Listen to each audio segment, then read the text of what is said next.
Hello students, welcome back to education planet.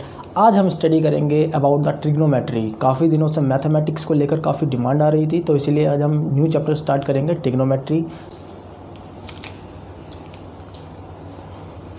Students, trigonometry का मतलब क्या होता है, सबसे पहले हम ये स्टडी करते हैं। मेट्री का मतलब क्या होता है, टू मेज़र, किसी भी चीज़ का मेज़रमेंट, उसको मेज़र करना, दैट इज़ मेट्री। एंड ट्रिगोनो का मतलब क्या होता है, ट्री का मतलब थ्री, एंड गोनो का मतलब क्या होता है, ये रिलेटेड करता है साइड्स को या फिर उसके एंगल्स को। मेजरली ये एंगल्स को रिलेट करता है। अब मोटे मोटे तौर पर हम अपने ट्रायंगल्स को तीन पार्ट्स में डिवाइड करते हैं। फर्स्ट है आपका एक्यूट ट्रायंगल, सेकंड है राइट एंगल ट्रायंगल, और थर्ड है ऑब्ट्यूस। एक्यूट ट्रायंगल कौन सा होगा, जिसमें ईच जो सारे एंगल्स होंगे वो 90 डिग्री से कम होंगे, each angle less than 90 degree. Right angle triangle में कोई एक एंगल 90 डिग्री का होगा और बाकी जो एंगल्स होंगे वो अलग अलग मेजरमेंट के होंगे। At least one angle is 90 degree. And obtuse triangle में क्या होगा, कोई एक सिंगल एंगल 90 डिग्री से ज़्यादा होगा और बाकी दो एंगल जो होंगे वो 90 डिग्री से कम होंगे। At least one angle is greater than 90 degree. इसको मैं ड्रॉ कर देता हूँ यहाँ पर। एक्यूट में कुछ इस टाइप से बनेगा ट्रायंगल। राइट एंगल ट्रायंगल में जो हमारा ट्रायंगल होगा वो कुछ ऐसा बनेगा, और ऑब्ट्यूस में जो हमारा ट्रायंगल होगा वो कुछ ऐसा बनेगा। तो इन तीनों में से हमें जो बेसिक फिगर देखे, राइट एंगल ट्रायंगल की बिल्कुल बेसिक फिगर है, तो हम यहाँ से अपनी ट्रिग्नोमेट्री की स्टडी स्टार्ट करते हैं, क्योंकि हम इसको भी राइट एंगल ट्रायंगल में कन्वर्ट कर सकते हैं। अगर हम यहाँ पे ड्रॉ करते हैं एक एल्टीट्यूड या मीडियन, तो ये दो राइट एंगल ट्रायंगल में कन्वर्ट हो गया। ये भी 90 डिग्री और ये भी 90 degree, same as it is. यहाँ पर भी ये वाला एंगल कितना है, 90 डिग्री का। इसमें भी हम 90 डिग्री का एंगल ड्रॉ कर सकते हैं। कंस्ट्रक्शन कर देता हूँ, तो एक तो ट्रायंगल ये वाला हो गया 90 डिग्री राइट एंगल ट्रायंगल, और दूसरा ट्रायंगल ये वाला जिसमें ये वाला एंगल 90 डिग्री का है। तो इसका मतलब ये हुआ कि जो 90 डिग्री वाला एंगल होगा वो मोस्ट कॉमन हमें तीनों ट्रायंगल्स के अंदर मिलेगा। That means right angle triangle के अंदर ट्रिग्नोमेट्री की स्टडी करना बहुत ईजी होता है। तो इसलिए हम बेसिक स्टार्ट यहीं से करेंगे। किसी भी ट्रायंगल के अंदर, किसी भी राइट एंगल ट्रायंगल के अंदर, जैसे मान लो मैं ड्रॉ कर देता हूँ, ये एक राइट एंगल ट्रायंगल है, तो इसके अंदर हमारे पास 6 चीज़ें होती हैं जिसको हम मेज़र कर सकते हैं, ए बी सी। एक तो 3 ये साइड्स, ये वाली और ये वाली, इन 3 साइड्स का हम मेज़रमेंट कर सकते हैं। या फिर ये जो 3 एंगल बन रहे हैं, एंगल ए, एंगल बी, ये 90 डिग्री है क्योंकि राइट एंगल ट्रायंगल लिया हुआ मैंने, और एंगल सी। ओके, तो किसी भी ट्रायंगल के अंदर हम 3 साइड्स का मेज़रमेंट कर सकते हैं या फिर 3 एंगल्स का मेज़रमेंट कर सकते हैं। अब क्योंकि राइट एंगल ट्रायंगल है तो इसका मतलब ये तो कंफर्म है 90 डिग्री हो गया। और येलो एंगल अगर गिवन हो, मान लिया कुछ भी, लेट 60 गिवन है, तो एंगल सम प्रॉपर्टी को यूज़ करके हम येलो एंगल भी फाइंड आउट कर सकते हैं। ओके, तो दैट मीन्स तीनों एंगल्स का सम 180 डिग्री होगा, तो उससे हम येलो एंगल फाइंड आउट कर देंगे। तो 3 एंगल्स तो हम कैलकुलेट कर सकते हैं। अब बात करते हैं 3 साइड्स की। 3 साइड्स को हम एक पर्टिकुलर रेशो में कन्वर्ट करते हैं।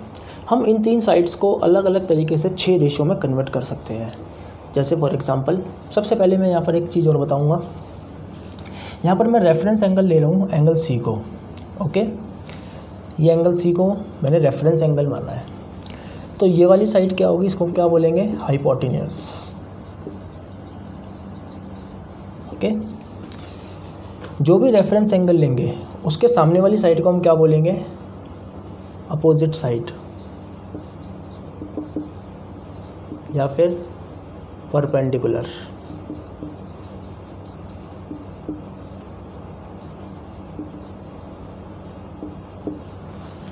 और जो रेफरेंस एंगल के साथ वाली नीचे वाली साइड होगी उसको बोलेंगे एडजेसेंट साइड या फिर बेस।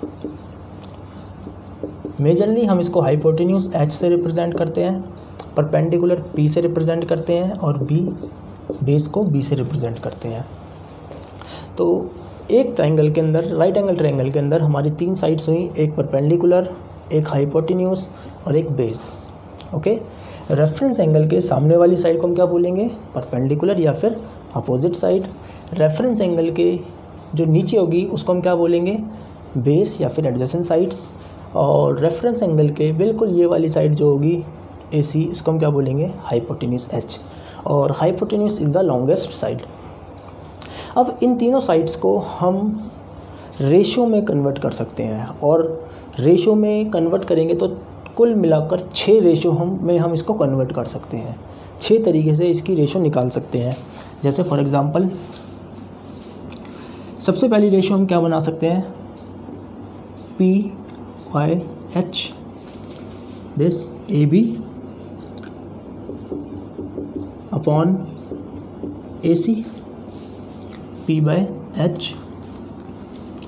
दूसरी रेशो हम क्या ले सकते हैं? BC/AC, that means B upon में H। थर्ड रेशो हम क्या ले सकते हैं?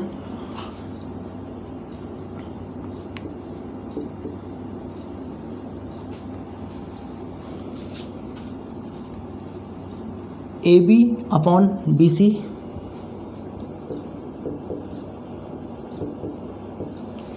जिसको मैं क्या लिख सकता हूँ? P upon B। Next ratio हम क्या ले सकते हैं? AC, इसको उल्टा करके ले सकते हैं हम रेशो, AC अपॉन AB। और इसको अगर हम कन्वर्ट करें, उल्टा लें, AC अपॉन BC, और रेशो क्या बन सकती है? BC upon AB। इससे कोई भी सिंगल रेशो नहीं बनेगी। इससे ज़्यादा मैक्सिमम रेशो इतनी बन सकती है। अगर एक ट्रायंगल की हम तीनों साइड्स को कंसीडर करें तो उनकी रेशो हम 6 तरीके से ले सकते हैं। अब इन रेशोज़ को डिफरेंट नेमिंग कर दिया जाता है। जैसे for example perpendicular upon hypotenuse, इस रेशो को क्या नाम दिया गया? Sine. Okay. Base upon hypotenuse, इस रेशो को क्या नाम दिया गया? कोसाइन। परपेंडिकुलर अपॉन में बेस, इस रेशो को क्या नाम दिया गया? Tangent. AC upon BC, that means hypotenuse upon में परपेंडिकुलर, इस रेशो को क्या नाम दिया गया? कोसेकेंट। AC/BC, हाइपोटेन्यूज अपॉन में बेस, इस रेशो को क्या नाम दिया गया? सेकेंड। और लास्ट हमारी जो रेशो है that is BC, which is base upon में परपेंडिकुलर, इस रेशो को क्या नाम दिया गया? कोटेंजेंट। अब इतना बड़ा लिखने से काफ़ी टाइम लग सकता था, इसलिए हमने इसको क्या करा, इसकी एब्रीविएशन यूज़ कर ली।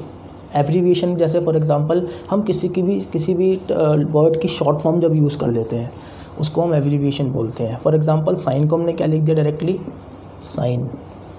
कोसाइन को क्या लिख दिया? Directly cos. टेंजेंट को क्या लिख दिया? Directly ten. ऐसा इसलिए किया गया ताकि हम उसको जल्दी यूज़ कर सकें। कोसेकेंड को हम देखो, अगर कॉस लिखेंगे तो सेम एज इट इज़ हो जाएगा, 3 वर्ड्स उठाने हैं लगभग, इसलिए हमने इसको क्या लिख दिया? कोजेक। सेकेंड को क्या लिख दिया? सेक। और को टेंजेंट को क्या लिख दिया? कॉट। ओके। इस तरीके से हमारी ये 6 रेशो बनती है जो कि ट्रिग्नोमेट्री का बेसिक कहलाती है। ट्रिग्नोमेट्री का सारा बेस यहीं से कंटिन्यू होता है। अब ये साइन के आगे मैं क्या लगा दूंगा, थीटा। थीटा भी एक नई टर्म आई है बिल्कुल। थीटा का मतलब क्या होता है, ये जो एंगल होगा, फॉर एग्जांपल ये 60 डिग्री का एंगल है, इसको मैं किससे डिनोट करूँगा, जैसे हम इंग्लिश में अल्फ़ाबेट्स यूज़ करते हैं ABCD XYZ etcetera, same as it is हम ग्रीक में क्या टर्म यूज़ करते हैं, क्या लेटर यूज़ करते हैं ग्रीक के अंदर, थीटा। ओके, तो ये ग्रीक टर्मिनोलॉजी से उठाया गया लेटर है थीटा, जो कि किसी एंगल को रिप्रेजेंट करता है। फॉर एग्जांपल यहाँ पर थीटा किसको रिप्रेजेंट कर रहा है, 60 डिग्री को रिप्रेजेंट कर रहा है। यहाँ पर थीटा कितना है, 90 डिग्री है, इसीलिए मैं यहाँ पर लगा दूंगा sine theta. Okay, cos theta, tan theta, cosec theta, sec theta और कॉट थीटा।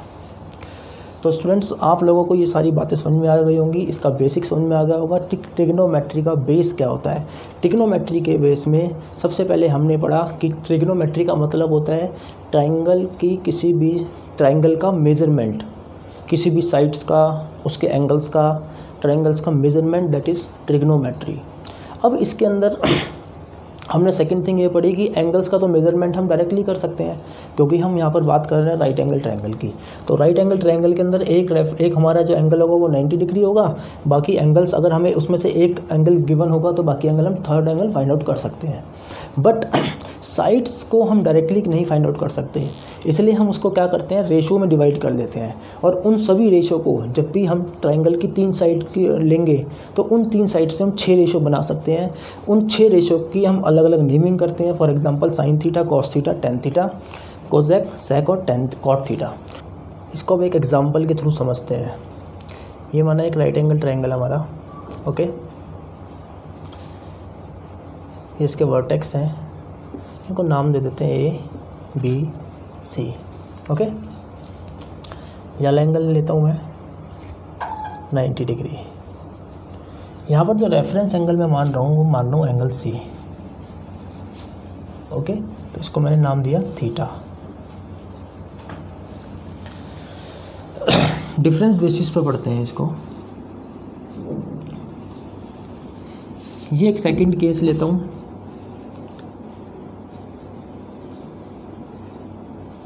जिसमें मैंने रेफरेंस एंगल लिया है ये वाला एंगल A।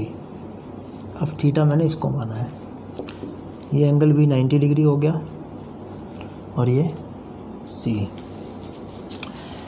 देखो स्टूडेंट्स, इस वाले रेफरेंस एंगल के अकॉर्डिंग, ये वाला रेफरेंस एंगल लिया मैंने एंगल C। तो मैंने अभी आपको बताया था कि रेफरेंस एंगल के सामने वाली साइड क्या होती है, परपेंडिकुलर, उसके साथ वाली नीचे वाली साइड क्या होती है, बेस, और ये क्या रहेगी, hypotenuse. Okay, same as it is इस वाले की बात करें, अगर ये रेफरेंस एंगल है, इसके सामने वाली साइड क्या हो गई, परपेंडिकुलर, इसके साथ वाली नीचे वाली साइड क्या हो गई, दैट मीन्स अब बेस ये हो गई, और हाइपोटेन्यूस सेम रहेगा हमेशा। यहीं पर ज़्यादातर स्टूडेंट्स मिस्टेक करते हैं, लेकिन अब आपको नहीं करनी, ध्यान रखना है।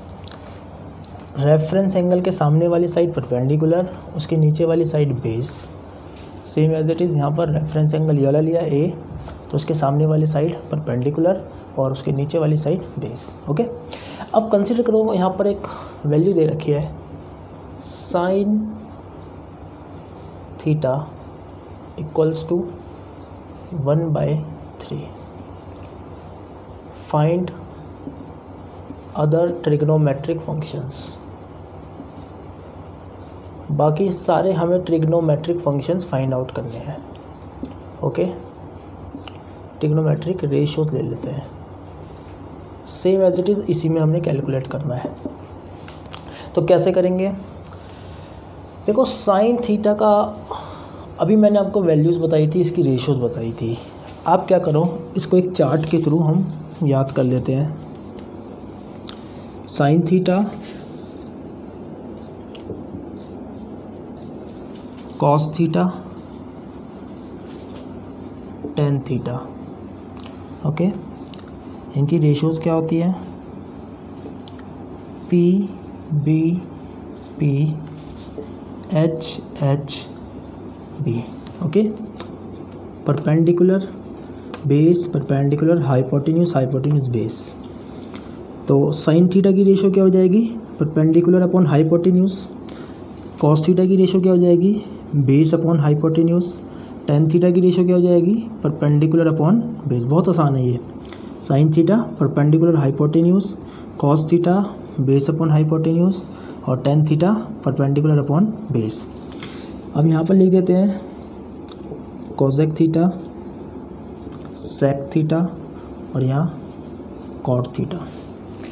तो कोसेक थीटा की रेशो क्या हो जाएगी, hypotenuse upon base, hypotenuse upon perpendicular. Sec theta की रेशो क्या हो जाएगी, hypotenuse upon base and base upon perpendicular.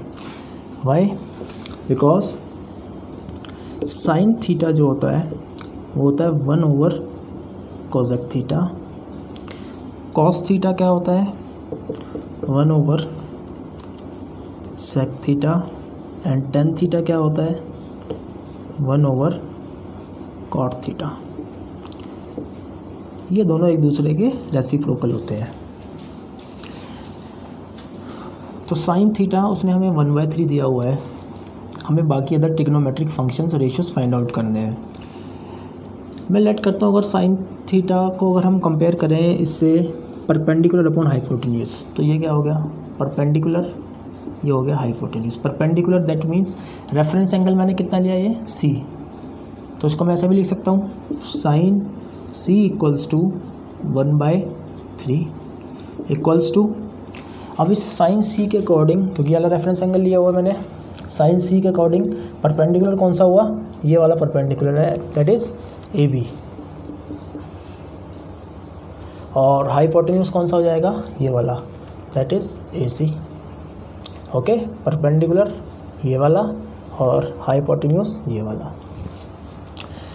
अब अगर साइन सी हमें 1/3 दिया हुआ है, मैं लेट कर लेता हूँ ये 1, that it is equals to k, एक पॉजिटिव नंबर, एक पॉजिटिव नंबर मैं लेट कर लेता हूँ, के इक्वल है ये। ओके, क्योंकि ये तो रेशो में है ना, तो ये 3 किसके इक्वल हो जाएगा, 3 के इक्वल। ये बात समझ में आई सबको। ये हमें रेशो दे रखी है, तो रियल हमें एक नंबर फाइंड आउट करना पड़ेगा ना इससे। तो मैंने अगर ये माना कि ये 1 जो है वो के इक्वल है, तो 3 किसके इक्वल हो जाएगा, 3 के इक्वल। ओके, तो ए बी किसके इक्वल हो गया, अगर इससे हम कंपेयर करें, ए बी किसके इक्वल हो गया, के इक्वल। तो ए सी किसके इक्वल हो जाएगा, 3 के इक्वल। ये बात सबको समझ में आई। ये जो साइन सी है ये हमें रेशो की फॉर्म में दिया हुआ 1/3।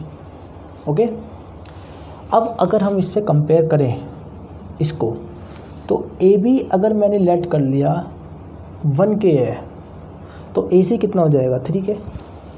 यहाँ पे ले लेते हैं ए बी दैट इज़ 1 के, और ए सी कितना है, 3 के।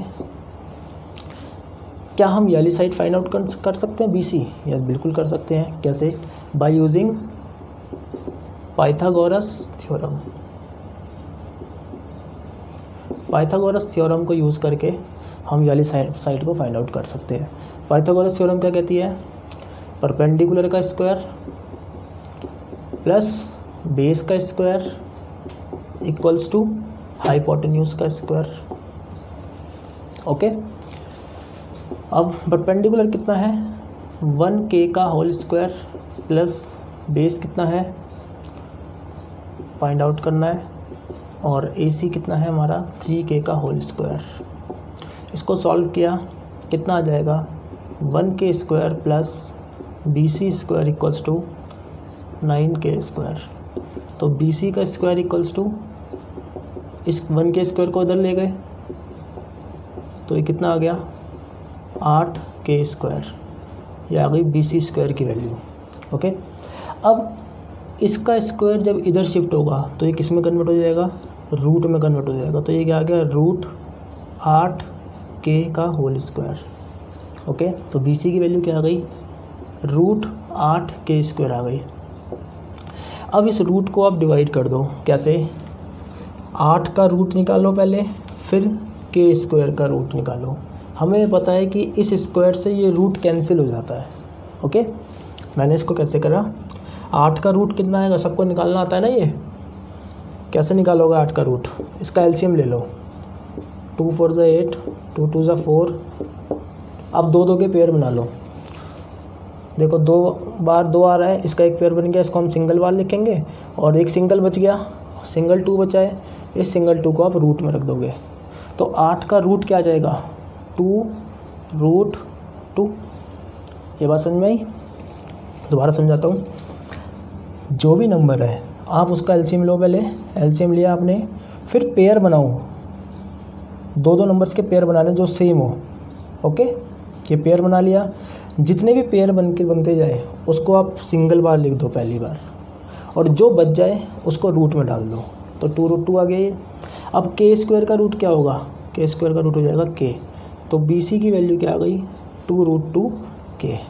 ओके, तो बेस कितना आ गया? 2 रूट 2 के, ये हमारा बेस आ गया। अब हम हमारी जितनी भी बाकी ट्रिग्नोमेट्रिक रेशोज़ हैं उनको फाइंड आउट कर सकते हैं, बहुत इजीली फाइंड आउट कर सकते हैं। कैसे फाइंड आउट करेंगे मैं यहाँ पे कर देता हूँ।